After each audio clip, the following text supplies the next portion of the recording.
Bueno, entonces vamos a iniciar. Em, la sesión de hoy quisiera dedicarla a empezar a trabajar y a revisar varios conceptos simultáneamente para que nos van a servir muchísimo para cuando estemos trabajando con datos relacionales en todo su esplendor, con bases de datos más complejas y con bases de datos más, digamos, elaboradas o reales, si se quiere. Todo este proceso es fundamental porque sin tener las bases o los fundamentos de cómo funcionan los grafos, por ejemplo, o cómo trabajar de pronto con los datos de las redes en términos de software, pues no vamos a poder hacer nada en el futuro. Entonces, a mí me gusta mucho, y así lo hice yo cuando estaba empezando con este tema, eh, me gusta mucho como empezar con los conceptos muy desde su fundamento, desde cero, si se quiere. Ver algunos ejemplitos de juguete como para entender bien los conceptos y luego sí ir como de ahí en adelante ir construyendo. Entonces, bueno, quisiera arrancar como recordando un poco el tipo de datos con los que nosotros estamos trabajando. Nosotros todo el tiempo vamos a estar, digamos, enfrentados a trabajar con varias variables, si se quiere, en tres sentidos principales. Y es que cuando estemos trabajando con redes sociales, número uno, vamos a tener en la mayoría de los casos, no en todos, pero en la mayoría de los casos vamos a tener variables nodales, es decir, variables asociadas únicamente con cada uno de los individuos del sistema. Esas variables, no sé, son únicamente propias de cada uno de los individuos. Es decir, a cada uno de los individuos, yo les mido, si se quiere, algunas covariables, por ponerlo en la jerga de la regresión, pero son variables que describen, que caracterizan a los entes que son parte del sistema. Ahora, a veces podemos no tener esas variables, está bien si no las tenemos, básicamente no podríamos entonces relacionar cómo esas características de los entes afectan las relaciones, pero no quiere decir que no podamos construir las relaciones, ¿no? Entonces, por un lado, tenemos las variables nodales, las variables que usualmente están almacenadas de manera estructurada en una base rectangular, si se quiere, donde los registros son los individuos y las columnas las variables. Um, pero bueno, la idea es que ya tenemos ahí un conjunto de variables que vamos a aprovechar para describir las relaciones. Luego, lo más importante, sin lo cual nada de esto tendría sentido, pues vamos a tener las variables diádicas, las variables relacionales, las variables que están definidas entre objetos, ¿no? Entonces, aquí, esto sí es fundamental, no existen datos relacionales sin las variables relacionales, sin las variables diádicas, básicamente estas son las relaciones. La vez pasada discutíamos que estas relaciones pues, pueden ser de varios tipos, hablamos muy por encima de una forma de almacenamiento que era a través de la matriz de adyacencia, pero bueno, digamos que esta es la razón de ser de absolutamente todo. Si tengo las variables nodales, entonces voy a poder de alguna forma, la idea es a medida que vaya avanzando el curso ver cómo poder evaluar esa asociación, ese impacto entre las nodales y las relacionales, pero estas sí son fundamentales. Sin las variables relacionales no tenemos networks, no tenemos redes. Bueno, y además vamos a tener unas variables que aquí yo decidí llamar como derivadas. Pues la verdad no sé si ese sea como el mejor nombre. También pensé de pronto en variables auxiliares, pero no, ese término también está muy mal. Son variables que son el producto del análisis, es decir, son variables muchas veces nodales también, o sea, que son medidas en cada uno de los, o que son asignadas a cada uno de los individuos del sistema, pero que son producto de las metodologías o de los modelos que nosotros implementemos. Entonces, un ejemplo eh, típico de esto, y lo vamos a hacer todo el tiempo y vamos a gastar un tiempo importante como estudiando esas técnicas, son los cluster assignments. Este tipo de indicadores, si se quiere, son indicadores que le dicen a usted a qué grupo, a qué estrato, si se quiere, o a qué clúster pertenece cada uno de los nodos en la red. Entonces, una de las técnicas, una de las metodologías que nosotros vamos a aprender a trabajar durante el curso es aprender a hacer clusters, aprender a particionar la red eh, de forma coherente y de forma sistemática, de tal manera que los grupos que me queden conformados tengan, bueno, ciertas características afines dentro y entre, pues, en fin, cuando trabajemos clustering, vamos a ver a qué hago referencia con eso, pero es, digamos, la misma idea que hemos tenido siempre de cómo hacer métodos de clúster desde la estadística multivariada, de agrupar individuos de alguna manera con características comunes, ¿no? Entonces, esas variables derivadas también las vamos a las vamos a tener que manipular también o almacenar también de alguna forma, pues porque son las que tenemos que analizar cuando ya hayamos aplicado nuestros métodos y eso. Entonces, todo esto para decirle que eh, durante nuestro trabajo con datos relacionales nos vamos a ver enfrentados a estos tipos de variables, como las variables propias de los entes, las variables de las relaciones entre esos entes y las variables propias de los análisis de los derivados de esos métodos que nosotros trabajemos.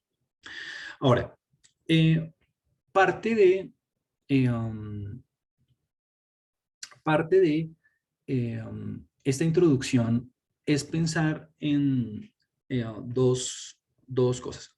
La primera es que, mm, claro, a pesar de que nosotros podamos tener disponibles toda la información nodal, relacional y todos los derivados, eh, vamos a dedicar, esto lo vamos a empezar a hacer esta clase y también la próxima, a pues relacionar esas variables con los grafos, ¿no? Recordemos que la clase pasada decíamos que varios autores o en una gran porción de la literatura pues hacen una distinción importante entre qué es la red, qué son los datos relacionales, cuál es la estructura de ese sistema de información, a qué es un grafo, ¿no? Digamos como abstracción matemática de lo que es la red. Algunos autores utilizan la palabra red y grafo de manera indistinta, pero, pero bueno, digamos que nosotros ya somos conscientes de esas dos líneas, pues. Entonces, lo que vamos a aprender a hacer también es cómo nosotros podemos utilizar los grafos para representar la información relacional y cómo utilizar también las variables auxiliares, bueno, o las variables nodales para poder mejorar esa representación que me ofrece un grafo únicamente por medio de vértices y de aristas. Es decir, cómo yo puedo enriquecer el grafo, cómo yo puedo decorar, esa es como la terminología típica, el grafo para que por medio de las variables propias de los entes y por medio de la información que yo tenga consignada ahí, pueda comunicar, pueda expresar una mejor idea del sistema, teniendo en cuenta simultáneamente tanto las variables nodales como las relaciones. Eso será parte también de lo que hagamos en esta sesión y también la próxima. Entonces, por un lado está la conformación y el almacenamiento de las variables, su representación por medio del grafo, la parte decorativa, si se quiere, de las visualizaciones y de cómo puedo hacer una conjunción de esas dos cosas. Y obviamente vamos a trabajar también con teoría de grafos en el sentido de cómo puedo aprovechar yo la estructura gráfica, la estructura del grafo para poder hacer ciertos análisis. Finalmente, cuando nosotros empecemos a implementar los modelos, cuando empecemos a construir como las metodologías para, por ejemplo, construir clusters, como para de pronto evaluar el impacto de las variables modales sobre las relacionales, para evaluar como el cambio en las estructuras de las redes, en fin, pues necesitamos las nociones básicas de grafos para pues poderlo hacer. Es un poco como los fundamentos de, de las de las características de las redes, del sistema de datos que yo necesito para poderlos analizar. Entonces, digamos que esta sesión y la próxima van a estar como ligada a estos puntos, como la conformación de las bases de datos, cómo hacer las visualizaciones y la decoración o el aprovechamiento de toda la información simultáneamente en términos tanto visuales como del grafo en sí mismo. Y nada, conceptos de teoría de grafos para poder hacer la implementación de los módulos después. Mm, digamos que en un principio, esto de la teoría de grafos es un poco abstracto, pues porque si uno no lo ve en la práctica funcionando como con datos reales y demás, puede ser un poco tedioso, porque evaluar las implicaciones de esas características sin tener como un contexto aplicado es difícil, pero pues es importante por lo menos desde un punto de vista matemático entenderlo bien y saber bien los conceptos y todo más. Bueno, entonces, por un lado eso. Entonces es como la gran introducción de lo que vamos a hacer en estos momentos. Ahora, hay otra parte que es una parte que, sobre la cual yo tengo que hacer cierto énfasis, sobre todo ahora que ya vamos a empezar a trabajar con los grafos, y es una parte en términos de software. Bueno, aquí yo tengo varios puntos de vista y pues aquí cada cual tiene ya tiene su suficiente formación como para hacer su propio criterio. Entonces lo voy a contar, mire. Yo, desde que empecé a trabajar con esto, hace ya varios años, cuando empecé el doctorado, empecé desde cero. Empecé desde cero porque yo en mi maestría trabajé con medidas repetidas y con datos panel, entonces como que esto de los métodos de datos relacionales como que no sabía nada. Y empecé a utilizar algunas herramientas computacionales pues que ya estaban, digamos, disponibles. Entre ellas está esta librería, este paquete en R que se llama iGraph, que tiene muchas rutinas y es como es muy popular y muy usada tanto en la academia como en la industria para trabajar con datos relacionales. Entonces, yo, en la medida de lo posible, sobre todo para esta primera parte de estadística descriptiva, de visualización, de, digamos, manejo de datos, de gestión de datos, voy a utilizar esta librería para poderla, para poder hacer como todo lo que necesitemos hacer. Esa librería está disponible tanto en R como Python y pues tiene muchas rutinas en C. Entonces, usted es libre en su criterio de utilizar el software que quiera para poderlo aprovechar. Finalmente, pues aquí yo le doy los links. Finalmente, yo le doy los links, por ejemplo, el de iGraph. De hecho, lo voy a abrir para ver, para que usted lo explore el paquete y explore todas las funcionalidades que tiene cuando lo necesite. ¿Listo? Entonces, número uno, eso. Durante nuestras sesiones en el curso, yo voy a utilizar mucho iGraph para poder hacer la gestión de datos, las visualizaciones. Ahora, yo también soy de la corriente de desarrollar código propio para hacer los análisis. Entonces, quisiera dejar eso como un poco claro. Las rutinas muy del día a día, las rutinas muy, digamos, básicas, muy, mm, digamos, frecuentes, si se quiere, pues esas yo usualmente las hago con el paquete y ya. Es como, no sé, voy a dar un ejemplo demasiado simple o muy ido al extremo, pero es así. Es como, por ejemplo, si usted quiere hacer una tabla de frecuencias. Entonces, claro, usted podría programar su propia rutina, su propia macro para poder hacer la tabla de frecuencias. Pero, pues como eso es algo ya tan simple de alguna manera y como tan corriente, pues nada, simplemente uno utiliza la función table de R o bueno, lo que usted quiera. Ahora, hay otros modelos que son los modelos que uno propone, con los que uno, por ejemplo, hace cierto tipo de aportes o que uno mismo diseña dependiendo del caso de estudio, pues que eso sí, o número uno no están implementados en la librería, o número dos vale la pena implementar desde cero uno, como dicen en inglés, from scratch, para número uno, testear que la metodología esté bien y número dos, saber qué está haciendo, ¿no? Porque si uno no lo hace así, pues uno básicamente se convierte en un usador de paquetes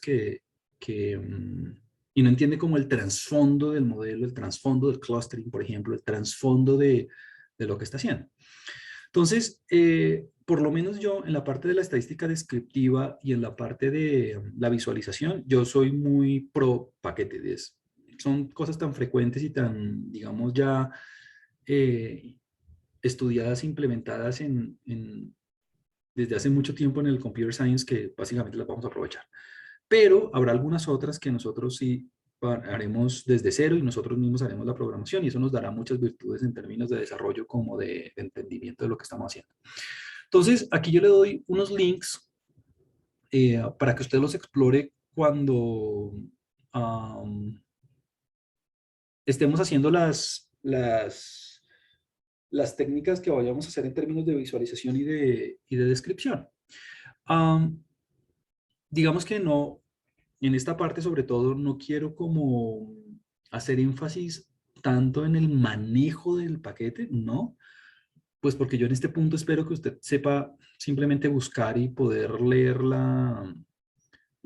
como la ayuda de la rutina y poderla implementar, sino que podamos utilizarla sobre todo paralelamente con tanto la teoría como con lo que representa y la interpretación, pues. Entonces, iGraph es una muy buena opción. Yo lo utilizo todo el tiempo en mi research, yo lo utilizo todo el tiempo en mis consultorías y cosas, entonces esa es la que voy a usar acá. Pero, y aquí yo le doy varios links, y estoy seguro que hay 1000 más de dónde encontrar ayuda acerca de la librería. Ahora, eh, pero no es la única, ¿no? En R, por ejemplo, está esta librería tidygraph, está la librería Network, GGNet2 como para visualización, gggraph, Network D3, está esta Network X que es muy popular en Python. Entonces, no se cohiba, no se encierre a iGraph, simplemente utilice la que usted prefiera. Con mis estudiantes en la maestría, por ejemplo, o cuando yo estaba en el doctorado, mi tutor me decía, bueno, necesito que hagas tal visualización, necesito ver tal sistema de esta forma, utilizando quiero ver este sistema de esta forma y viendo la interacción con las variables nodales. Pero ya uno es libre de hacerlo como quiera. Si usted quiere un network en un applet y pues, girarla o alguna cosa así, o de pronto una visualización 2D, o bueno, ya usted es libre de hacerlo como quiera. Yo simplemente por ahora le menciono que existen estas alternativas, como las más populares, y la de iGraph, que es la que más voy a usar aquí por lo pronto, que es como con la que yo más estoy familiarizado. Bueno, ahora, por un lado eso. Por otro lado, vamos a trabajar con grafos todo el tiempo. Entonces quisiera establecer, antes de empezar como a dar ejemplitos un poco más elaborados en términos del software, como de la estructura de datos, como algún vocabulario básico acerca de los grafos. Yo sé que de pronto tal vez algunos ya están familiarizados con esto porque habrán visto de pronto combinatoria en su formación profesional, pero si no, pues no pasa nada. Yo lo hago aquí desde cero. Entonces, claro, las redes, ya sabe usted que los datos relacionales, usted ya sabe que los podemos representar por medio de un gráfico, un grafo. Un grafo, como estructura matemática, simplemente lo vamos a entender como la pareja o la estructura compuesta de un conjunto de vértices, que lo vamos a simbolizar con V, y de aristas o enlaces, si se quiere, que lo vamos a simbolizar con la letra E. Obviamente V de vértices en inglés y edges para las aristas, los enlaces. Entonces, esa va a ser como nuestra estructura matemática para representar tanto a los entes del sistema, que vamos a llamar vértices o nodos, y los enlaces, que van a ser básicamente las aristas. Entonces, es muy importante que como estructura matemática usted recuerde que los vértices simplemente van a ser un conjunto de individuos, de entidades, si se quiere, mientras que los enlaces van a tener la forma de parejas, ¿no? Parejas donde el inicio y el fin, si se quiere, el comienzo o el fin de la pareja hacen parte del conjunto de nodos. Ahora, esas, esas aristas que son básicamente una pareja, um, pues pueden tener varias características o pueden tener varias formas, pues, dependiendo de si la red, si las relaciones son dirigidas o no dirigidas, como discutíamos la vez pasada.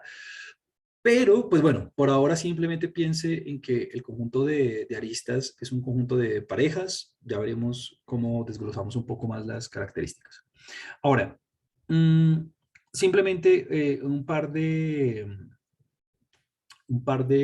elementos de jerga. El número de vértices va a ser el orden del grafo y el número de aristas el tamaño. Entonces, esto es simplemente como para establecer como una nomenclatura y cuando usted vea, digamos, sobre todo en iGraph, vea como los comandos o los argumentos, pues usted sepa para qué nos estamos refiriendo. Entonces, orden lo vamos a reservar para el número de vértices y el tamaño del grafo lo vamos a reservar para el número de aristas, para el número de conexiones. Ahora, es muy frecuente y esto lo vamos a hacer todo el tiempo, um, numerar los grafos, numerar los vértices, perdón, numerar los vértices con los números enteros de 1 hasta n. Um, bueno, aquí en términos de la estructura del conjunto de datos, eso es muy conveniente. Simplemente hacer una reidentificación de los individuos por medio de una numeración continua empezando en 1. A veces cuando uno está decorando el gráfico, vale la pena como ponerle, digamos, el ID o el nombre real del vértice, si es un vértice muy importante o es un vértice muy representativo o es un hub, es decir, es un vértice al cual llegan muchas conexiones. Pero por lo general, uno simplemente los numera del 1 al n y se acabó. Que si vale la pena poner la numeración en la visualización o no, bueno, lo veremos después cuando estemos haciendo como algunos experimentos en ese sentido, pero claramente si usted tiene una red grande con muchísimos nodos y no quiere complicar la visualización, pues poner la numeración en la visualización no es como una muy buena idea, excepto que sea un hub o un nodo muy importante en algún sentido. Entonces, por un lado eso. Por otro lado, es importante que la numeración la tengamos establecida desde el principio, porque, bueno, sobre todo en C, por ejemplo, o en Python también, usted sabe que la nomenclatura arranca desde cero cuando está trabajando, por ejemplo, con un arreglo vectorial. Entonces, nosotros para la representación y la, digamos, identificación para establecer las llaves, es decir, cómo referirnos a los individuos, lo hacemos desde 1, ¿no? No desde 0, desde 1. Muy bien. Eso en términos de como la estructura y de cómo vamos a trabajar con los grafos. Ahora, es muy importante como tener como un par de nociones básicas, sobre todo en términos de cómo vamos a funcionar con los grafos. Sobre todo porque mm, dos grafos que parecieran ser diferentes en realidad son lo mismo, en términos de que tienen exactamente la misma estructura. Entonces, si quiere, imagínese, no sé, un ejemplo de juguete muy sencillo, un sistema con 3 nodos y un enlace entre únicamente 2 de ellos. Entonces usted tiene 3 nodos y solamente hay un enlace del nodo 1 al nodo 2 y el otro está libre. Claro, alguien puede decir, bueno, eso es un grafo, está perfecto. Yo tengo otro, uno que tiene exactamente los mismos 3 nodos, pero en lugar de tener un enlace de 1 a 2, la tenemos entre 2 y 3. Pues en realidad son grafos diferentes, sí, porque las conexiones están dadas entre dos individuos diferentes, pero son equivalentes en el sentido que tienen exactamente la misma estructura. Eso es muy bueno identificarlo porque entonces no vamos a modelar o no vamos a, digamos, eh, um, repetir o cambiar de métodos cuando tengamos grafos que tengan exactamente la misma estructura, porque si el comportamiento de una variable o de un patrón en un grafo ya lo hemos identificado, pues si usted tiene un grafo que es isomorfo, ese es el término técnico al que usted ya analizó, pues básicamente ya tiene todo su trabajo hecho y no hay que hacer ninguna teoría o modelo nuevo al respecto. Entonces vamos a decir que dos grafos son isomorfos cuando tienen exactamente la misma estructura en términos de sus conexiones, a pesar de la enumeración. Es decir, yo sé que en el ejemplo de tu de juguete, yo tenía una conexión entre uno y 2 y en el otro entre 2 y 3, pero es solamente es exactamente la misma estructura, es exactamente el mismo enlace. Entonces nos vamos a centrar en clases de grafos, ¿no? ¿Por qué? Porque lo importante es la estructura, lo importante es el comportamiento relacional entre los individuos. Muy bien. Ahora, cuando empecemos a trabajar con la estadística descriptiva sobre todo, y empecemos como a tratar de identificar patrones en la estructura relacional del sistema, va a ocurrir que nos vamos a centrar en partes o en subconjuntos del grafo. Entonces, vamos a decir que un grafo, H en este caso, es un subgrafo de una estructura mayor G, si respectivamente el conjunto de vértices de H está incluido en el conjunto de vértices de G, y lo mismo para el conjunto de vértices, perdón, de aristas. Entonces, un grafo H será un subgrafo de un grafo G si, si tanto sus vértices como sus aristas son subconjuntos los unos de los otros. Y esto lo digo porque cuando empecemos a identificar patrones y estructuras, pues muchas veces nos vamos a centrar en subgrafos de un grafo mayor, ¿no? Sobre todo cuando los grafos sean grandes. Ahora, um, aquí hay una distinción que nosotros ya hicimos en algún momento, pero, y vale la pena repetirla de alguna forma, y es la distinción entre grafos dirigidos y no dirigidos. Nosotros ya sabemos la diferencia. Es decir, nosotros ya la clase pasada dijimos cuándo una red era dirigida y cuándo no era no dirigida. Ya eso es exactamente lo mismo. O sea, como que la definición no cambia, solamente que esta es la definición, digamos, técnica en términos de la estructura matemática que estamos utilizando para representar los datos relacionales. Entonces, sí, en su conjunto de aristas, si en su conjunto de enlaces, las parejas tienen cierto grado de diferenciación. Se pueden diferenciar porque, ya sea porque la aplicación así lo muestra o porque los datos así lo evidencian dado lo que significan las relaciones, o porque simplemente la estructura matemática que usted está trabajando es así. Cuando hay una diferencia entre una diferenciación, digamos, explícita entre dónde comienza un enlace y dónde termina otro, pues ahí vamos a hacer referencia a un digrafo o un grafo dirigido.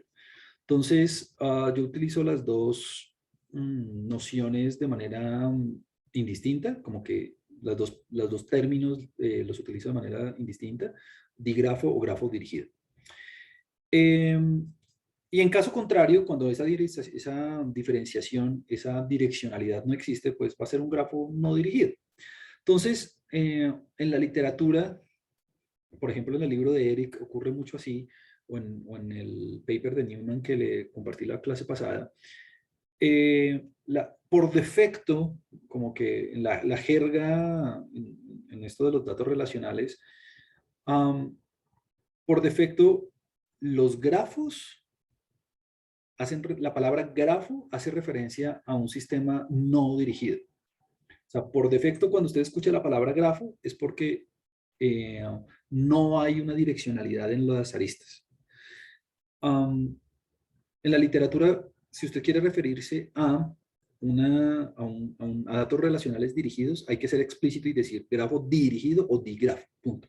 Entonces, entonces, usualmente cuando digamos la palabra grafo, pues ya sabemos que estamos en un caso de una red no dirigida, punto, donde no es posible diferenciar, digamos, la salida y la llegada en el conjunto de aristas, de enlaces. Bueno, hay otro tipo, y con esto voy a terminar esta primera parte como de vocabulario. Hay otro tipo como de sistema un poco más elaborado que el que nos ofrece un grafo, que es el de multigrafo. Entonces, yo tengo 2 o 3 papers al respecto trabajando con multigrafos, que son grafos donde usted estudia relaciones de manera múltiple, es decir, donde simultáneamente tiene en cuenta varios enlaces al mismo tiempo. Entonces, sí, simplemente como por darle un ejemplo muy rápido, voy a hacer aquí simplemente un grafo de juguete muy chiquito, nuevamente con tres vértices. Entonces, usted puede tener, no sé, un multigrafo podría tener esta estructura. Podría ser una relación simplemente en una de las relaciones, digamos en la relación número 1, podríamos tener una relación entre 1 y 3 y ya. Y en la relación número 2, este es un multigrafo simplemente con 2 relaciones simultáneas, podríamos tener una relación entre 1 y 3 nuevamente y ahora entre 1 y 2. Entonces, esto es un multigrafo porque estoy considerando varias relaciones simultáneamente en el sistema que pueden representar cosas diferentes. Entonces, por ejemplo, la relación 1 puede ser una relación de amistad y la relación 2 puede ser una relación de colaboración. La relación 1 puede ser una relación del sistema en un momento del tiempo y la relación 2 puede ser en un momento subsiguiente. En fin, como que los multigrafos también se utilizan para explorar varias situaciones o varias sistemas relacionales de manera, digamos, conjunta, pues. Entonces, esto será parte de nuestro estudio, pero ya mucho después, cuando estemos muy afianzados con la teoría, digamos, cross-seccional, donde solamente estemos trabajando con un grafo a la vez. Es decir, no quisiera arrancar con multigrafos, pues porque claramente no vamos a empezar sin saber muy bien cómo funcionan los grafos de manera, sin estar muy relacionados con los grafos de manera muy tranquila, muy relajada, pues. Bueno, entonces, cuando usted vea la palabra multigrafo es porque está explorando varias relaciones al mismo tiempo, porque es permitido trabajar con múltiples aristas entre un mismo par de vértices. Bueno, entonces, simplemente como un detalle extra, cuando estemos trabajando con grafos o con digrafos, mm, mm, la mayoría de las veces, por no decir que todas, eh, las relaciones entre un vértice y sí mismo no están permitidas. Eso se consideraría como un multigrafo. Entonces, en los grafos o en los digrafos, únicamente vamos a explorar las relaciones entre los entes, pero no vamos a permitir relaciones entre sí mismos, pues. Si usted de alguna forma necesita estudiar relaciones reflexivas de alguna forma, porque quiere ver cómo un individuo se relaciona consigo mismo por algún motivo, eso ya cae dentro del reino de los multigrafos. Así que con grafos y digrafos no hay permitidas relaciones consigo mismo, pues, de un vértice consigo mismo. Bueno, entonces aquí, más allá, más allá del código, más allá de, de un aspecto netamente computacional, quisiera como hacer 2 cosas simultáneamente. La primera, como introducir la librería, como si usted se da cuenta, aquí estoy cargando la librería iGraph. Yo asumo que usted tenga un grado de familiaridad, digamos, un poco avanzado o intermedio por lo menos con R, en donde usted ya tenga como la capacidad de explorar la funcionalidad de las rutinas básicas de una librería dada, ¿no? Entonces, bueno, por un lado, lo que quiero hacer en este primer ejemplo es mm, como mostrar en el sistema cómo vamos a trabajar con grafos no dirigidos. Um, y número dos, que usted se empiece a familiarizar con la librería. Ahora, en esta clase, sobre todo en esta primera parte de estadística descriptiva y de visualización, pues la verdad sea dicha, yo no voy a centrarme en el aspecto de enseñarle, bueno, name significa el nombre del grafo, entonces así usted lo cambia. No, como que esa parte yo se la voy a dejar a usted, que usted explore el código, digamos, en detalle, que es finalmente como uno aprende. Eh, entonces lo que quiero hacer es como mostrar estos conceptos que hemos visto hace un segundo en un ambiente, digamos, computacional. Aquí usted lo ve con la librería iGraph.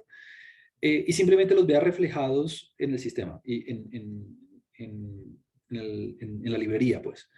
Pero no espere eh, que yo haga como explicaciones muy profundas de cómo funciona cada una de las rutinas, pues porque eso es algo que usted puede hacer en su propio tiempo, a su forma, a su propia velocidad, pues. Solamente voy a hacer eso cuando nosotros estemos desarrollando el software, o bueno, cuando yo le pase software que yo haya desarrollado, o cuando estemos de pronto trabajando en C, que estoy seguro usted no tiene tanta experiencia como con R. Bueno, entonces, básicamente vamos a trabajar aquí en esta primera parte con iGraph. A menos de que ocurra lo contrario, yo voy a especificar voy a ser muy específico si cambio de librería o alguna cosa. Y bueno, lo primero que usted tiene que aprender a hacer, ya sea que trabaje en R o en Python o en C, es a cargar los datos. Entonces, esta es una manera muy, digamos, primitiva, muy manual, que realmente en las aplicaciones típicas no usamos porque nosotros vamos a trabajar con redes mucho más grandes, así que meterlas de manera gradual, de manera manual no va a ser una opción. Pero bueno, digamos que como para empezar a familiarizarnos es como una buena alternativa de introducir la red.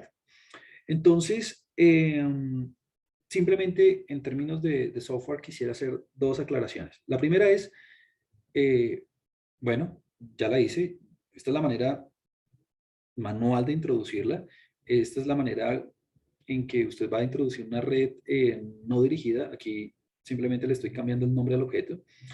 Y la otra cosa es que pilas, siempre, esto no es solamente porque sea redes, sepa con qué clase de estructura está trabajando usted en el sistema, ¿no? Entonces, en esta clase, este es un objeto tipo iGraph. Y lo digo porque cuando nosotros hagamos nuestras propias rutinas o yo les pida desarrollar, digamos, un método de clustering con unas fórmulas dadas y demás, pues usted va a tener que definir con qué tipo de objetos va a trabajar, si lo va a hacer de manera vectorial o de manera tensorial o bueno, como usted prefiera hacerlo, dependiendo del problema dependiendo del modelo o lo que sea. Entonces, en este caso tenemos un objeto tipo iGraph. Usted puede acceder al apuntador del objeto, pero pues esto es como muy el lenguaje de máquina interno de cómo el paquete está identificando el grafo, a menos de que usted esté haciendo algo demasiado, digamos, profundo en términos de cómo acceder a él, lo va a necesitar, pero pues por ahora no digamos que no tiene ninguna implicación en lo de los conceptos de grafo. Lo que sí es que una vez usted ha introducido el objeto dentro del sistema, pues es muy importante que usted sepa ver sus vértices, ¿no? Entonces usted tiene ahí los vértices de todos los enlaces que usted ha definido de manera manual, pues claramente no voy a ir a a ver todas las relaciones una por una. Hay una relación de 1 a 2, una de 1 a 3, una de 2 a 3, bla, bla, bla, bla, bla. Entonces aquí están todos los vértices. Es muy importante que antes de hacer cualquier tipo de análisis usted siempre pueda saber cuántos, en este caso el orden del gráfico, vértices tiene. Tenemos un orden de 7. Y pueda saber cuáles son las aristas. Entonces, fíjese que iGraph, de manera muy conveniente, utiliza tanto V, como lo hemos hecho en nuestra definición matemática de la estructura para los vértices. Fíjese que aquí hace referencia al nombre de máquina que tiene el objeto, como las aristas, ¿no? Las aristas, pues simplemente lo vamos a ver con E. Entonces tenemos un orden de 7, es un ejemplo de juguete, es un orden muy chiquito. A mí me gusta mucho trabajar con este tipo de grafos, sobre todo al principio, pues para entender las cosas bien, porque trabajar con grafos muy grandes, como lo veremos en su momento, para entender los conceptos sería un error pedagógico grande. Y nada, puede usted también ver las aristas. Pues. Ahora,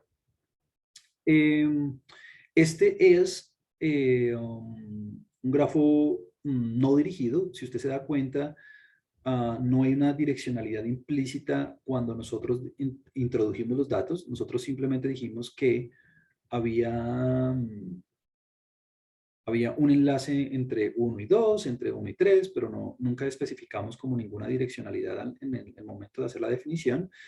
Y pues literalmente estamos trabajando con un grafo, no con un digrafo. Perfecto.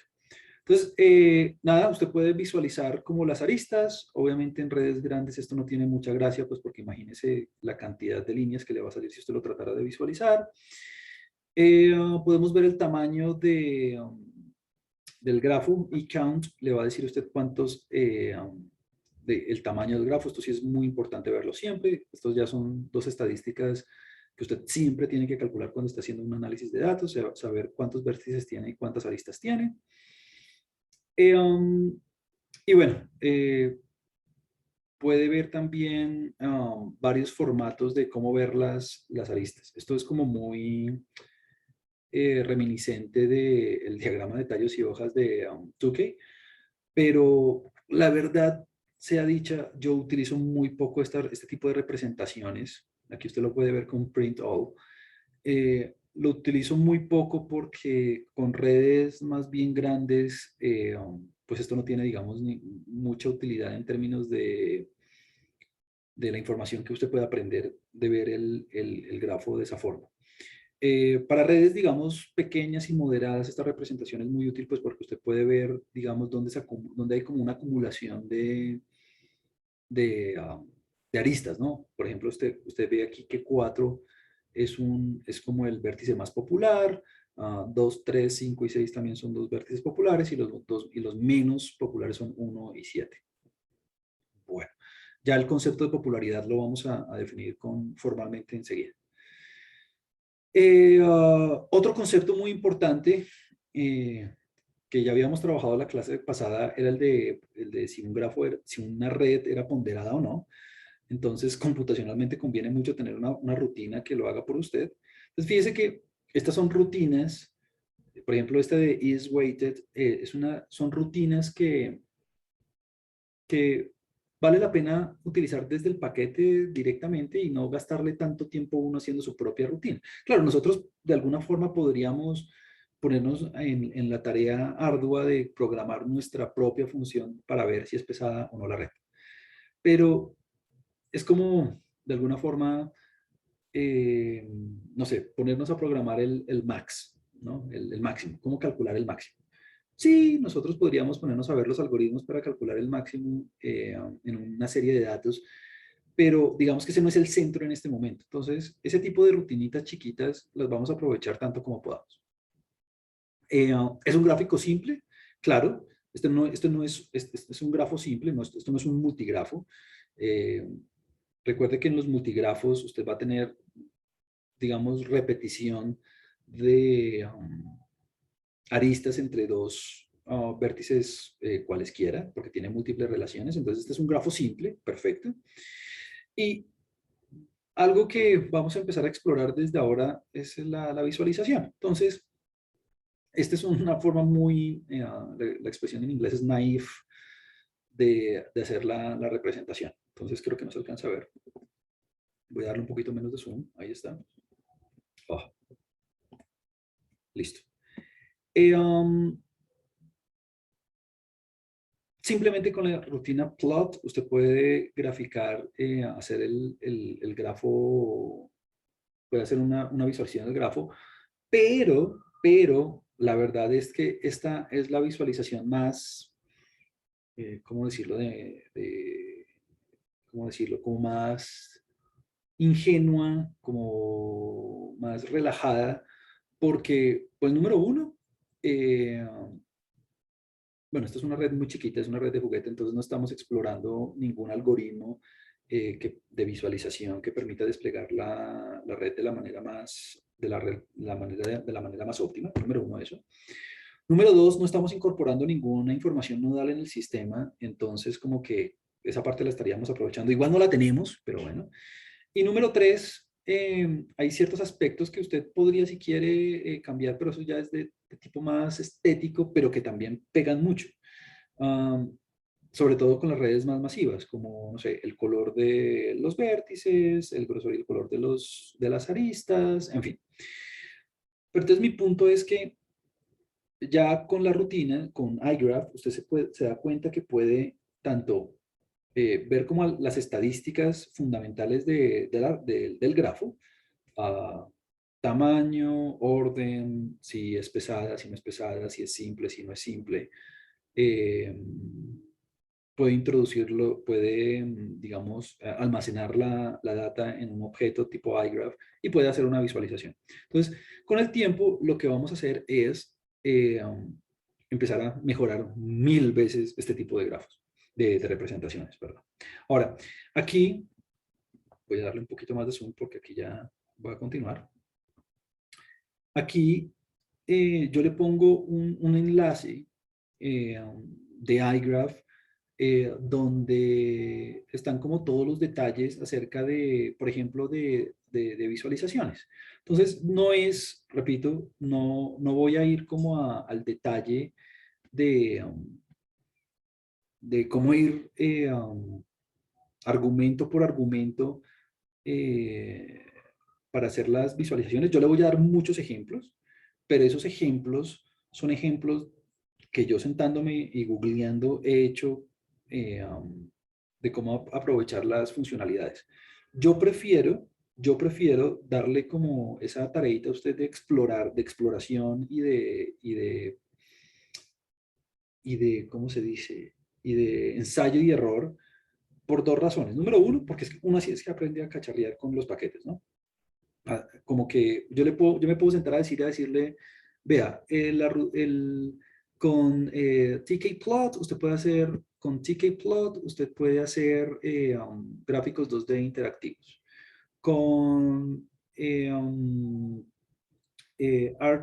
RGLplot, usted puede hacer gráficos en 3D.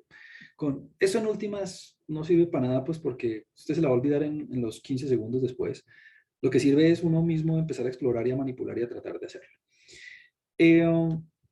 Mi punto es que, y este es el mensaje fundamental, es que con la funcionalidad que ofrece iGraph, y yo le voy a dar varios ejemplos, tantos como pueda en nuestras sesiones, eh, usted puede hacer lo todo, en el sentido que puede decorar el gráfico introduciendo las variables nodales, puede hacer, como ya sabe, gráficos interactivos 2D, gráficos 3D, puede cambiar vamos a ver por aquí, ya debe haber cosas.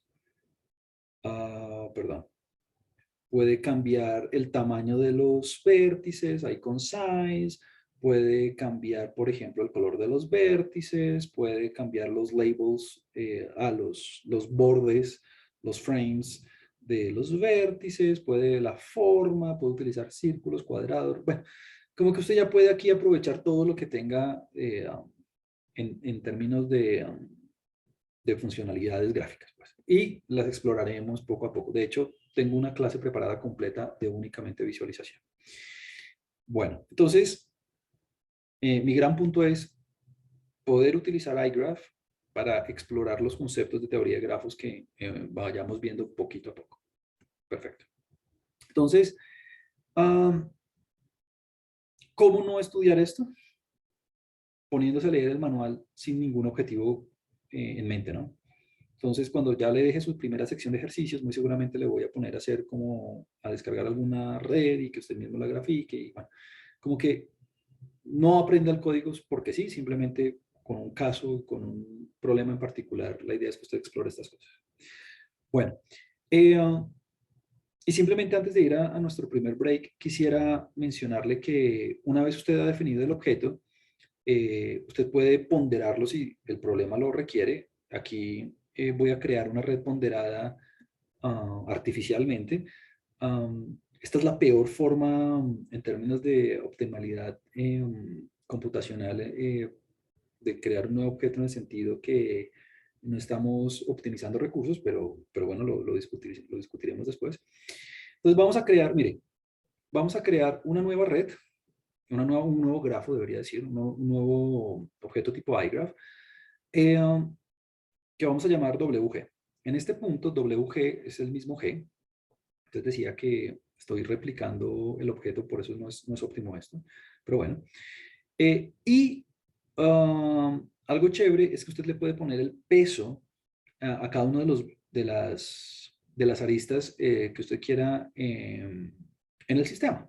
Aquí simplemente lo voy a hacer de manera aleatoria, de manera uniforme, asignando tantos números como haya en las aristas. Recuerde que este es el tamaño del gráfico, ¿no? Y del grafo, y count. Y pues bueno, si usted quiere ver los pesos, pues ahí está. Como no le puse una semilla, muy seguramente usted le va a dar valores diferentes, pero bueno, esa es una manera de ponderar el grafo de manera directa. Claro, aquí lo estoy haciendo de manera simulada, pero la idea es que aquí uno ponga una variable real, ¿no?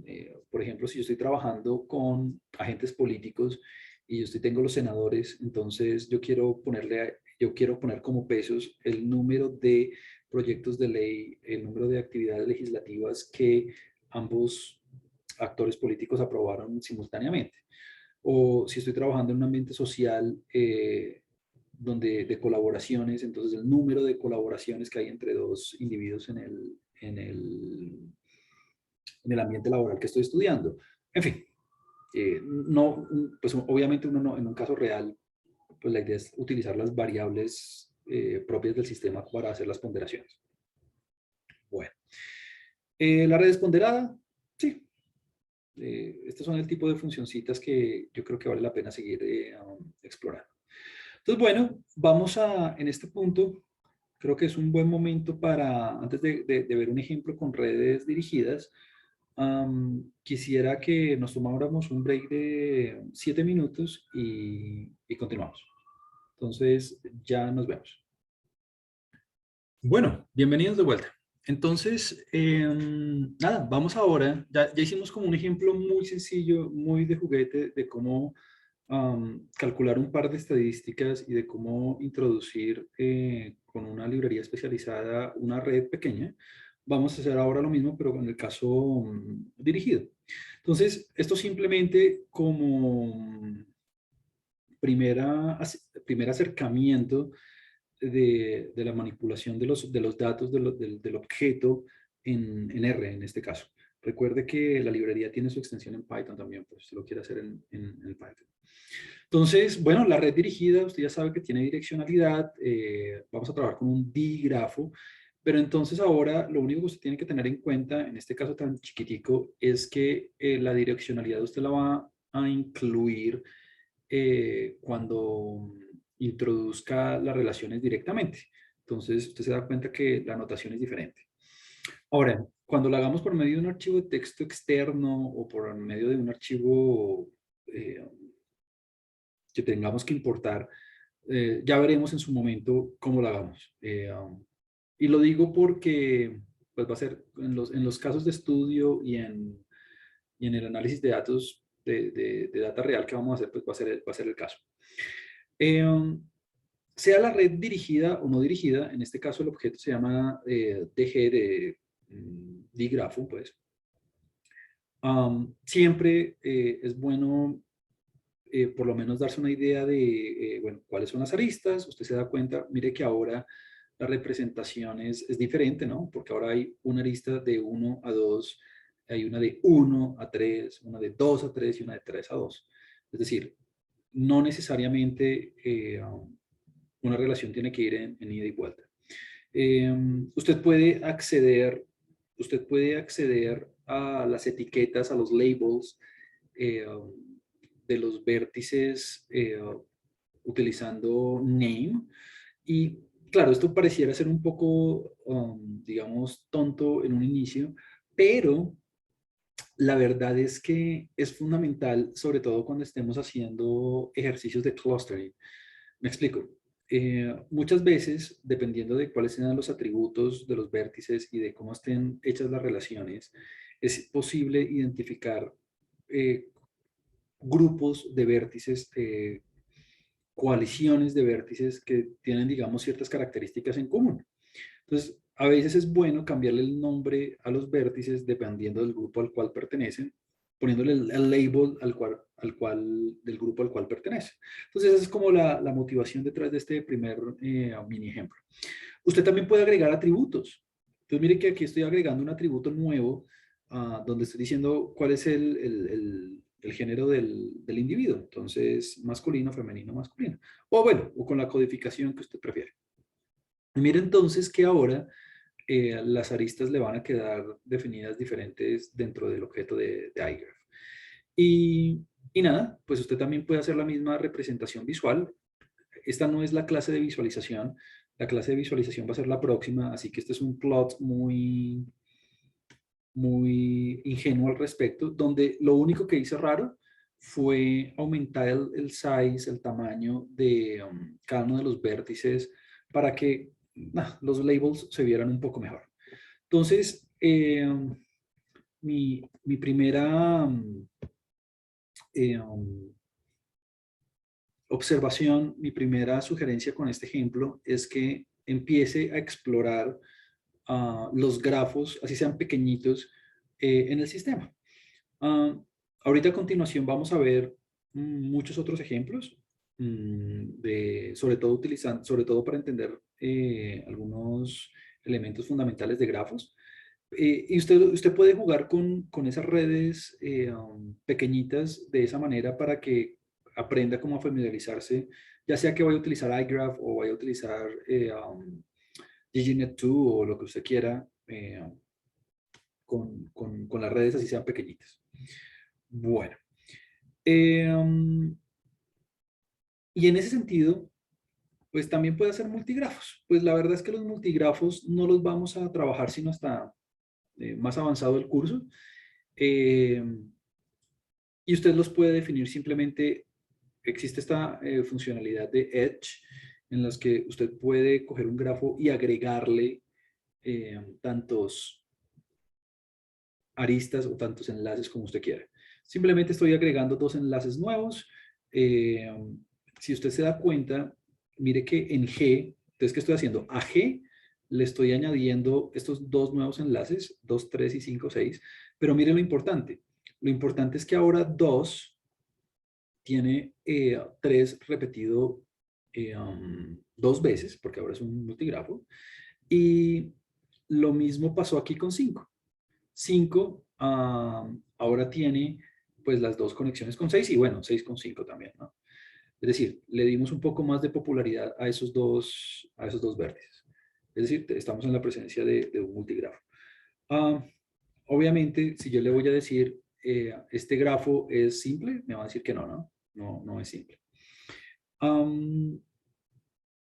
A veces, esto digamos que no es lo óptimo de hacer cuando uno está haciendo un análisis multivariado, o sea, de muchas redes simultáneamente. A veces uno puede, no, esto no es lo óptimo, pero es una manera de proceder. uno puede, de alguna forma, simplificar la red para que todo me quede condensado en en una sola relación. Es es como si de alguna forma yo cogiera todas las relaciones que son múltiples y las condensara en una sola, pues para hacer un análisis simplista del sistema. Repito, eso no es lo óptimo porque la idea es hacer un análisis conjunto diferenciando las relaciones, pero pues una manera de hacerlo inicial, si uno no está como muy, digamos, familiarizado con técnicas multivariadas relacionales, es como asignarle un peso unitario a todos a todas las aristas, a todos los enlaces, y luego simplemente simplificar. Fíjese que a la hora de preguntar si el grafo es simple, le va a decir que sí, y usted va a ver que entonces las relaciones que usted tenía dobles, si se quiere, o triples, dependiendo de cuántos, de la dimensión del multigrafo, pues van a condensarse, si se quiere. Listo. Entonces, ahí quedó la simplificación del multigrafo. Usted nuevamente puede ver las aristas y los pesos. Ahora, claro, las aristas las simplificamos, ¿no? De alguna forma las unificamos, pero mire que le quedaron um, los pesos mayores donde habían dos aristas, ¿no? Entonces, si usted quiere, podría de alguna forma eh, omitir estos pesos a la hora de hacer el análisis, pero claramente como le habíamos dado una unidad a cada enlace en el multigrafo, cuando hicimos la simplificación y condensamos todos los enlaces en uno solo, pues le van a quedar un peso mayor a los que eran dobles, ¿no? Entonces, esa es una manera de proceder. Repito, no es como la óptima en el sentido que es bueno hacer un modelamiento conjunto diferenciando las relaciones, pero pues de manera introductoria sirve este ejemplo. Muy bien. Quisiera entonces ahora dedicarle, no, creo que el resto de la clase, no sé qué tanta teoría de grafos alcancemos a ver ahorita, eh, a hablar de las estructuras de datos relacionales y cómo vamos a almacenar los datos en el sistema. Entonces, una de ellas es por medio de la matriz de adyacencia. Esta matriz de adyacencia ya la habíamos discutido parcialmente la sesión pasada, pero hoy vamos a dar como más detalles al respecto. Entonces, la motivación detrás de todo esto es que mmm, claramente en los casos que involucren data real, pues es rara la vez que nosotros introduzcamos los datos manualmente y vamos a tener que utilizar sistemas o ingeniarnos como maneras de trabajar y almacenar con las redes, ¿no? Sobre todo cuando las redes sean más masivas. Y pues claramente esto se hace usualmente con archivos de datos externos o pueden ser dentro del mismo software, dentro de R, por ejemplo, pero de una manera un poco más organizada, de una manera un poco más sistemática. Entonces vamos a empezar a discutir nuevamente esos métodos. Entonces uno de ellos, uno muy popular, no tan eficiente, pero muy popular, es la matriz de adyacencia. Entonces la matriz de adyacencia va a ser como nuestro insumo, digamos, frecuente o nuestra notación frecuente cuando queramos representar el grafo de manera matricial. Entonces, ya voy a ir sobre esta parte un poco rápido porque ya lo habíamos discutido la vez pasada, pero simplemente la matriz de adyacencia, yo la represento usualmente con la letra J imprenta, va a ser una matriz de dos entradas y vamos a tener, en el caso de un grafo, digamos, común, ¿no? Ni pesado, ni nada de eso, va a ser una matriz binaria, ¿no? De tamaño n por n, donde n es el orden del grafo. Entonces vamos a tener que la entrada ij es 1, si ij pertenece al conjunto de aristas y 0 en otro caso. Entonces recuerde que como estamos trabajando con un grafo, no estamos trabajando con un multigrafo, entonces la diagonal principal siempre estará llena de ceros. Es decir, en el caso simple, en el caso que no sea un multigrafo, usted va a tener una diagonal llena de ceros a través de la matriz de adyacencia, porque recuerde que las relaciones reflexivas no estarían permitidas. En el único caso donde usted va a tener una diagonal principal que no sea cero, es cuando usted esté en un multigrafo. Bueno. Y bueno, la vez pasada también habíamos hecho una observación que pues es obvia, pero es muy importante hacerla, y es que cuando usted está trabajando con un dígrafo, cuando usted está trabajando con un dígrafo, la matriz de adyacencia puede ser simétrica, pero no necesariamente. Es decir, cuando usted está trabajando con un dígrafo, o sea, con una relación dirigida, pues la matriz de adyacencia casi que con seguridad no le va a dar simétrica, pero podría serlo, pues podría ser, puede ser simétrica. Pero necesariamente con un grafo, recuerde que grafo es nuestro término por defecto para una red no dirigida, necesariamente tiene que ser simétrica, ¿no? Entonces hay una parte de la matriz que en términos computacionales nosotros podríamos descartar porque, digamos, la diagonal inferior o la parte de diagonal superior la podríamos descartar porque pues tiene la información repetida, ¿no? Tiene la información repetida. Pero bueno, digamos que cuando estemos desarrollando nuestro propio software tenemos que ser conscientes de eso para no gastar memoria innecesariamente. Entonces, bueno, iGraph tiene como la, la manera, tiene la funcionalidad de representar la matriz de adyacencia. Ahí usted simplemente le está diciendo que trate a G como el objeto que tenía definido antes como as adjacency matrix.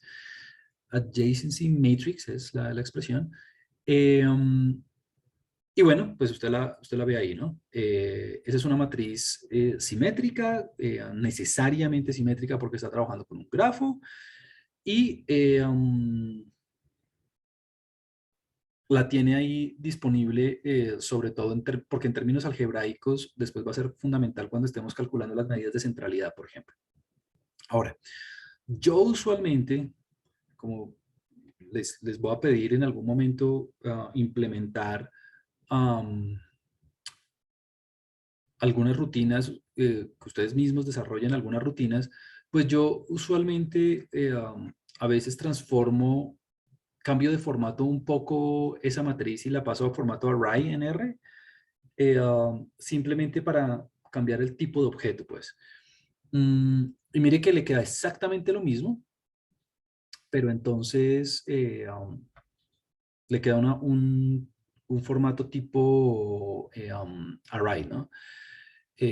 Array debería ser. Entonces, exactamente la misma matriz llena de ceros, llena de unos.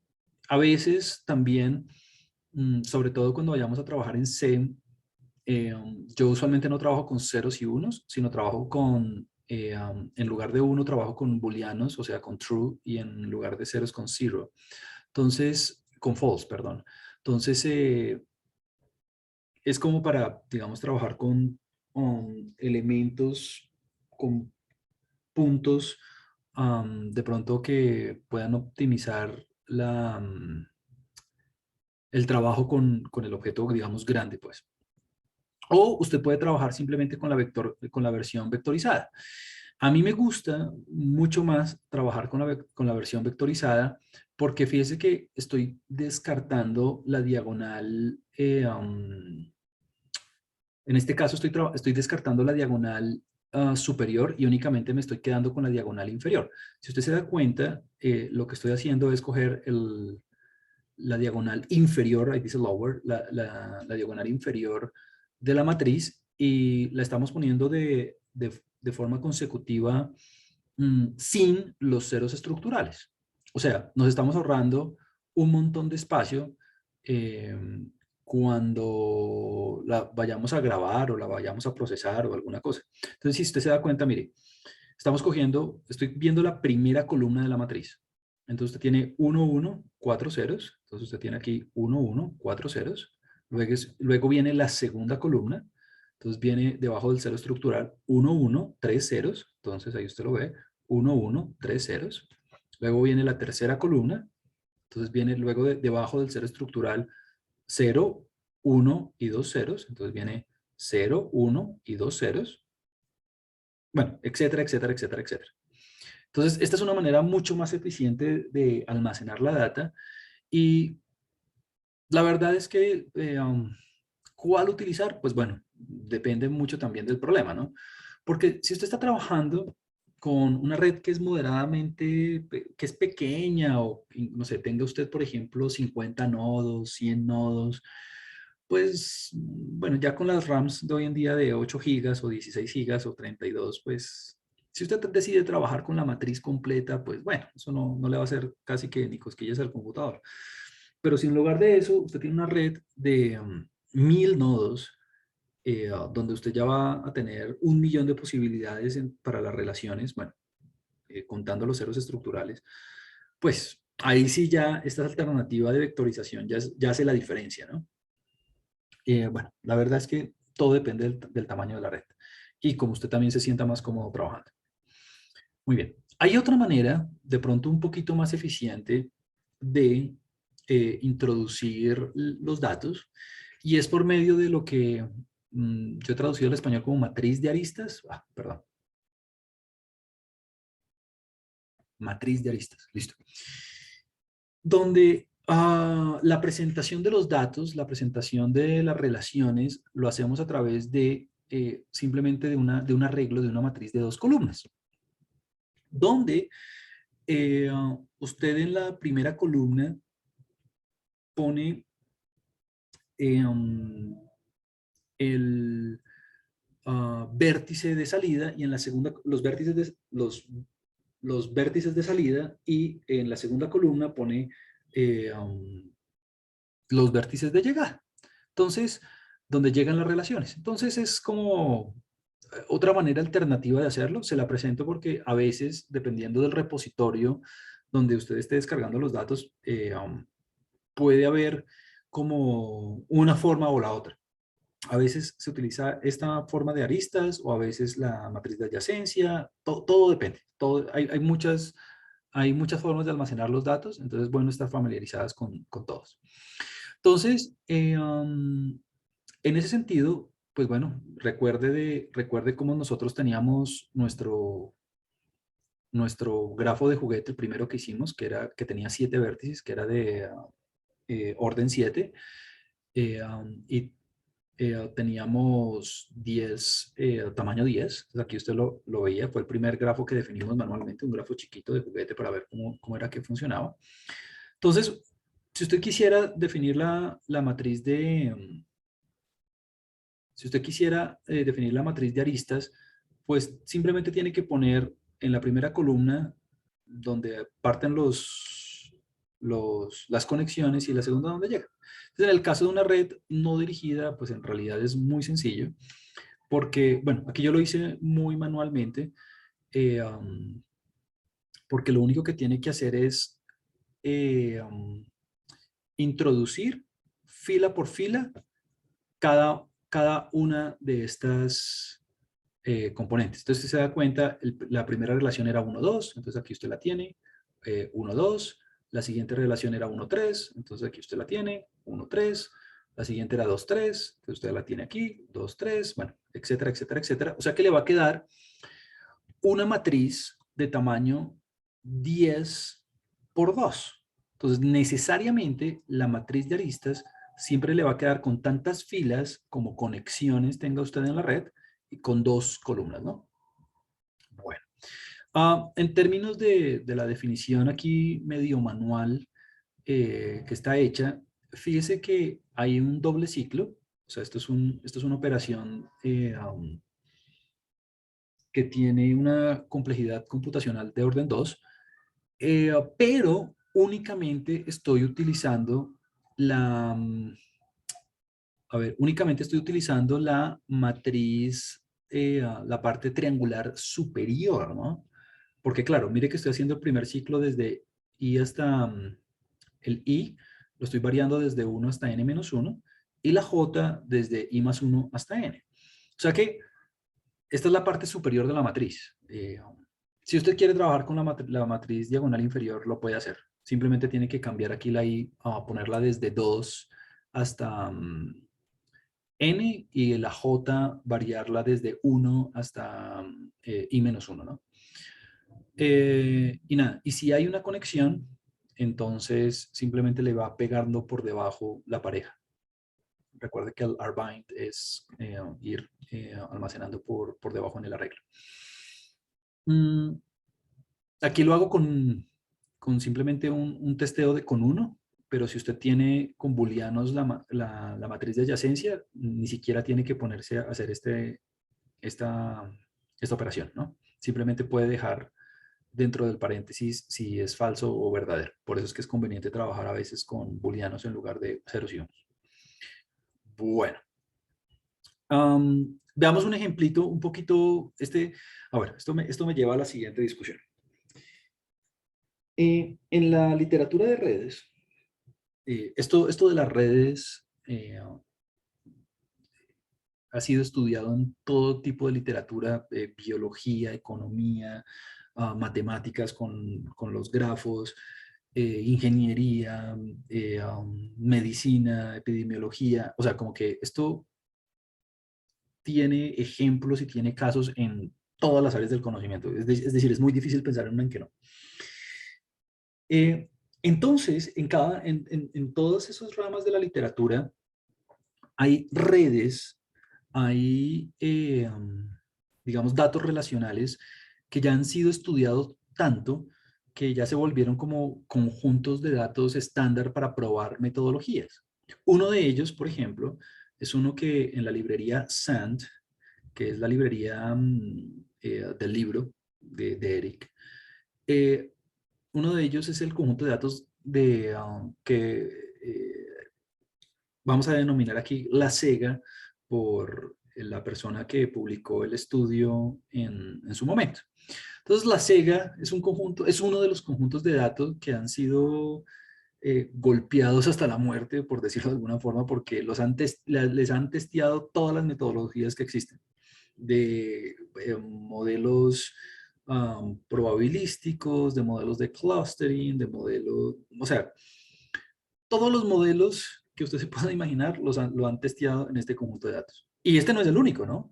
Existen muchísimos conjuntos de datos que ya son estándar sobre los cuales se prueban las metodologías, no porque no haya más datos, sino porque como este conjunto de datos ya lo conoce tanto, pues ya uno sabe el comportamiento de la red y ya uno sabe, digamos, la estructura. Entonces uno puede decir, uno ya puede saber, si el método está bien o el método está mal, porque uno ya sabe qué debería dar, en el sentido que ya, como lo han analizado tanto, pues uno ya sabe si, por ejemplo, si el método de cluster, si yo estoy proponiendo un método de clustering para encontrar clusters, pues yo ya, como ya sobre este conjunto de datos ya han probado tantos métodos, pues yo ya sé cuál es la respuesta.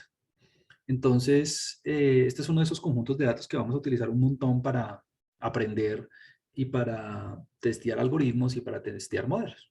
No es el único, va a haber montones. Entonces, este es un conjunto de datos muy popular donde las relaciones son relaciones de colaboración entre los miembros de una firma de abogados. Entonces, este es un caso de estudio donde tenemos un clima tenemos un clima organizacional que queremos, digamos, evaluar de alguna forma, y por eso se registraron las relaciones entre ellos. Entonces, el propósito del estudio era evaluar la colaboración entre los actores sociales, y evaluar cómo las características nodales, cómo las características de los abogados podían influir o no en las colaboraciones y en la estructura organizacional del sistema. Entonces, simplemente como para decirle, vea, existe esta base de datos, ahí está, se llama, se llama así la Sega. Eh, Viene en la librería por defecto, es una de las bases de datos que viene en la librería por defecto, SAND. Y fíjese que la base de datos viene en formato de matriz de aristas. Entonces, aquí simplemente, obviamente no voy a desplegar todas las, no voy a desplegar todas las aristas porque son bastantes, entonces simplemente estoy poniendo el head, el encabezado. Um, y, y, bueno, tenemos un data frame que tiene todas las relaciones en este formato. Entonces, lo que yo quiero que veamos con este ejemplo es simplemente ver cómo ya con una base de datos que ya no es de juguete, es chiquitica, esta red es para lo que uno ve hoy en día, esta red es chiquitica, ver cómo podemos, sí, manipularla, usarla y de pronto verla eh, con esto que hemos aprendido. Entonces, nada, tenemos ahí la matriz de aristas. Tenemos una matriz de atributos también. Como les comentaba, parte de la idea del paper era ver cómo estas variables asociadas con cada uno de los abogados pueden impactar las relaciones. Entonces tenemos, por ejemplo, bueno, el identificador del abogado, entonces abogado 1, abogado 2, abogado 3, abogado 4, eh, de alguna manera su clasificación dependiendo de su antigüedad en la firma. Tenemos el estatus, que no recuerdo qué es en este momento. Tenemos el sexo del abogado, a qué oficina pertenece, la edad, tenemos el número de años que lleva en la oficina, bueno, la escuela a la cual fue, en fin, como que tenemos varias características nodales. Obviamente, si usted pone help en R con el nombre de la base de datos, pues va a saber qué es cada una de estas covariables. Perfecto. Nuevamente tenemos un data frame ahí. Entonces, primera cosa supremamente importante. Mire que ya este es un primer caso donde yo puedo introducir, crear un objeto tipo grafo, un objeto tipo iGraph, a partir de, eh, um, a partir de una matriz de aristas. Entonces, gran mensaje, usted no tiene que introducir los datos manualmente, simplemente con esta rutina data frame, graph from data frame, usted puede crear el grafo, decirle que no es dirigido, mire, dice directed igual a false, y le puede decir, eh, también quiénes son los vértices. Entonces, lo único que usted necesita mínimo es decirle, eh, el darle la matriz. Ya los otros valores por defecto son falsos y en el otro simplemente va a ser una numeración de 1 hasta n. ¿Es un gráfico simple? Sí, es un gráfico simple. Ah, bueno, aquí yo también le doy un par de rutinas que es bueno que usted estudie, que usted las mire por si la quiere desde una matriz de adyacencia o de una lista, por ejemplo. ¿Es un gráfico ponderado? La respuesta es no. El orden del gráfico es 36, entonces es una red más bien pequeñita porque apenas tenemos 36 actores. Y el tamaño del gráfico es de 115. O sea, tenemos la matriz de aristas es de tamaño 115 por 2. Tenemos los atributos, pues los que acabamos de mencionar. No vamos a estudiarlos por ahora porque no estamos haciendo modelos para estudiar la relación entre los atributos y las conexiones. Pero bueno, ya digamos que usted puede dar un primer pasito en hacer una visualización de pronto un poco más elaborada del grafo. Entonces aquí me atreví, repito, esta no es la clase de visualización, pero me atreví a hacer el grafo de la red sin labels, con un tamaño de vértice específico, con un color con un color de conexiones específico y con un frame, o sea, el redondel de los vértices específico y hacerlo. Entonces, este es un grafo, aquí lo voy a poner para que se vea un poco mejor.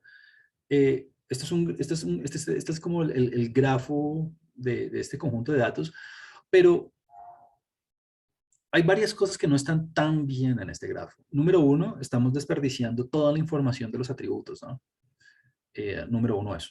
Número dos, el algoritmo por defecto que está utilizando iGraph para dibujar este grafo no es el óptimo en esta situación porque la verdad es que aquí, en este caso, hay conformación de clusters. Entonces, hay unos algoritmos más especializados para representar la data. Los vamos a ver en la próxima clase cuando veamos visualización. Pero bueno, este es un primer pasito. Este es un primer pasito. Entonces, hay mucho que hacerle a este grafo porque la idea con el grafo también, con la decoración, es poder comunicar una historia, poder extraer la información necesaria para podernos dar una idea de cómo está el sistema. Yo creo que nunca, y esto es yo creo que una regla general en estadística y en la ciencia de datos, nunca mi recomendación es se pongas a implementar así modelos súper difíciles de, no sé, de clustering o de impacto o modelos dinámicos, sin antes maciar los datos, ¿no? Un profesor en el doctorado me decía, bueno, Juan Camilo, ¿qué es lo primero que usted hace cuando tiene un conjunto de datos? Yo le decía, eh, en ese momento le habré respondido, sí, pensar en el modelo que mejor pueda ajustar al fenómeno que no sé qué. Me decía, no, lo primero que usted hace es mirarlos y describirlos. ¿Y qué es lo segundo? Entonces ahí yo sí le decía, ahora sí, mirar el modelo. Me decía, no, los vuelve a mirar y los vuelve a graficar. Y lo tercero, lo mismo, o sea, como que mírelos, mírelos, mírelos, mírelos, mírelos hasta que usted se familiarice mucho con ellos, los entienda muy bien. Eso implica hacer gráficos, estadísticas descriptivas, medidas de centralidad, de transitividad, de densidad, de asortatividad, en fin, de conectividad para poder entender bien el sistema y poder extraer la mayor cantidad de información de este. Eh, Esta es una red muy chiquita, entonces pues como que uno no necesita tanta cosa, pero con red, mire, si así nomás se ve una red que tiene 36 elementos, imagínese cómo será una red que tiene 1000. Entonces ya usted ve hacia dónde vamos. Perfecto. Entonces, yo creo que este es un buen punto donde podemos terminar porque pues ya hablamos de, como de conceptos fundamentales del tratamiento de los datos en iGraph. Y podemos entonces la próxima sesión, el próximo miércoles, arrancar a trabajar con los conceptos fundamentales de teoría de grafos, para no dejarlo ahí cortado. ¿Listo? Entonces, bueno, eso sería todo por hoy. Muchas gracias por su atención.